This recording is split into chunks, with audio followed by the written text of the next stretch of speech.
Pessoal, vídeo aula 6, parte 6. Já calculamos a nossa nova potência aparente após a correção e a nossa nova corrente total após a correção. Próximo passo agora, nós iremos calcular a corrente que circula no nosso capacitor paralelo de correção do fator de potência, né, de duas formas distintas, né, para a gente ter certeza da correção da nossa solução e para que a gente possa discutir ao final aqui a relação entre essas três correntes, a corrente total, a corrente no nosso equipamento aí ar-condicionado, que foi modelado pelo circuito RLCL, e a corrente no capacitor paralelo de correção do fator de potência. Para o cálculo da corrente no nosso capacitor, vamos aplicar aqui, inicialmente, pura e simplesmente a lei de Ohm. Vamos dividir o fator tensão pela nossa reatância capacitiva XC.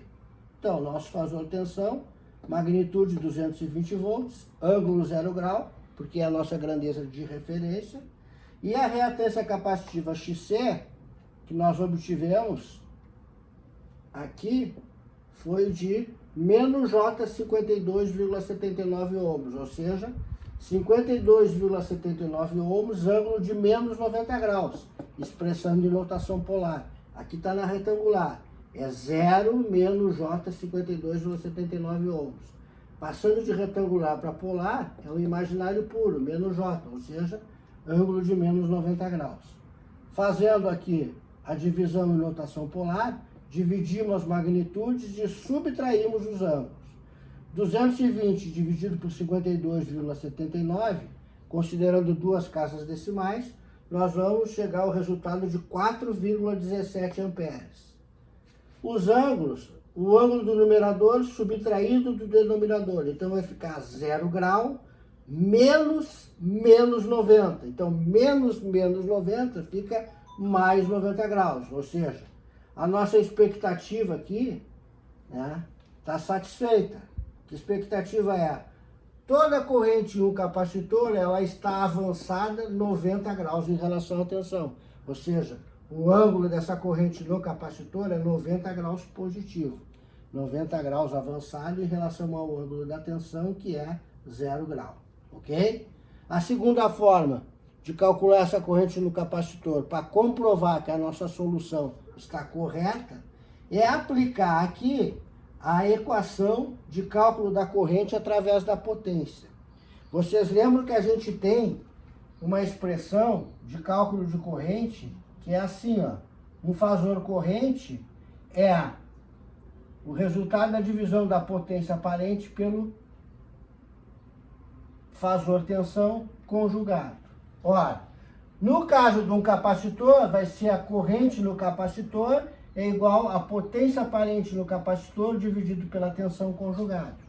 Agora, quem é a potência aparente de um capacitor? É sua própria potência reativa capacitiva QC. O triângulo de potência do capacitor, ele não é um triângulo. Ele é um triângulo de base zero, ele só tem uma altura negativa. O QC é o próprio SC. Tem um ângulo de menos 90 graus.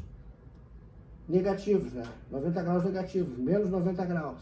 Então, esse segmento de reta apontando para baixo aqui é como se fosse um triângulo de potência de altura negativa com base nula. A hipotenusa é o próprio cateto oposto, ok? Então, aqui está a expressão, ó.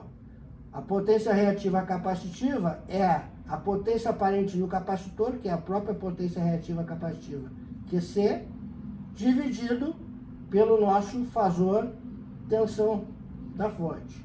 Então, 916,76, ângulo de menos 90 graus, dividido por 220 volts, ângulo 0 grau. Só que aqui tem o operador conjugado.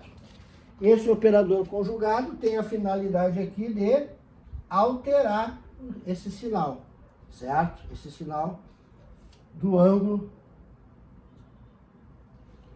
da nossa potência reativa capacitiva. De menos 90 passa para mais 90. Realizando a divisão, né, a regra em notação polar, dividimos as magnitudes, subtraímos os ângulos. 916,76 dividido por 220 volts, 4,17 amperes. 90 graus menos 0 graus, 90 graus. Então, aqui, chegamos a dois resultados iguais. Isso significa que a nossa solução, tá, confirmado dois resultados iguais, está correta. Ok? A última parte agora, vamos analisar, então, a relação entre essas três correntes aí.